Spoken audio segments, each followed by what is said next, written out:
In this video, I show why it makes sense, both environmentally and financially, for large public pension funds to divest from fossil fuel investments and to replace them with clean energy investments. A recent op-ed article by Bill McKibben in the Los Angeles Times alerted me to the fact that a group at the University of Waterloo in Canada had recently published a report that concluded that several large public pension funds would have come out ahead financially if they had divested from fossil fuel-based investments a decade ago. Such a strategy also would have reduced significantly the carbon footprint of these pension funds. These are the 8 public pension funds that were included in the analysis. In the interest of full disclosure, let me note that I am a CalPERS retired member.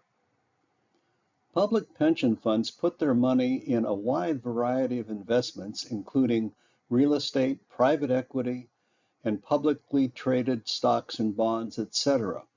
Basically, what the University of Waterloo group did was examine how the publicly traded stock portfolio of each of these funds would have performed if they had divested their fossil fuel energy-related stocks in 2013 and had distributed the proceeds proportionately across the remaining publicly traded stock portfolio.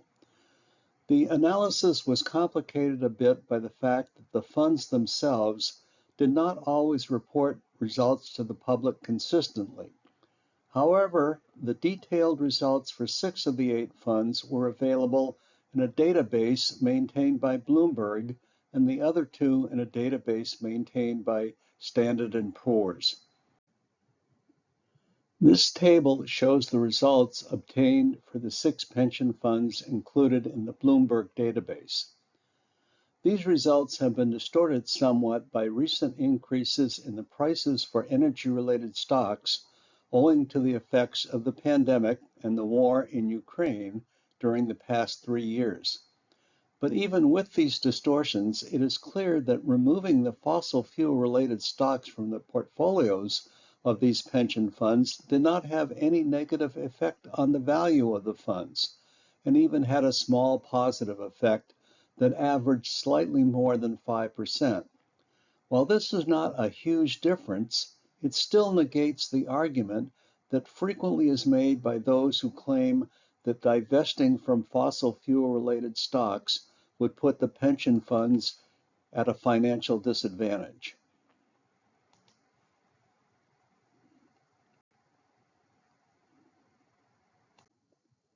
The Waterloo researchers also were able to estimate the reduction in amount of greenhouse gas emissions that would have been generated by each of the publicly traded stock portfolios in the 8 pension funds. They found that almost 280 million metric tons of greenhouse gas emissions would have been removed from the carbon footprint of the 8 pension funds over the study period. This is roughly equivalent to taking about 6 million gasoline-powered passenger vehicles off the road. The argument frequently is made that large public pension funds can have a greater environmental impact by putting pressure on the fossil fuel-related companies in their portfolios than by divesting their holdings in those companies. However, in reality, over the past 10 years, there has been little movement by these fossil fuel-related companies towards reducing their carbon footprints. Clearly, at least in my view, more is gained by these public pension funds divesting from their fossil fuel holdings and using the proceeds to invest in the rapidly growing clean energy sector. I hope you have found this video informative. Your comments and questions are most welcome. Please take some time to view some of my other climate-related videos, and if you haven't already done so, please subscribe to my YouTube channel. Thanks again for watching.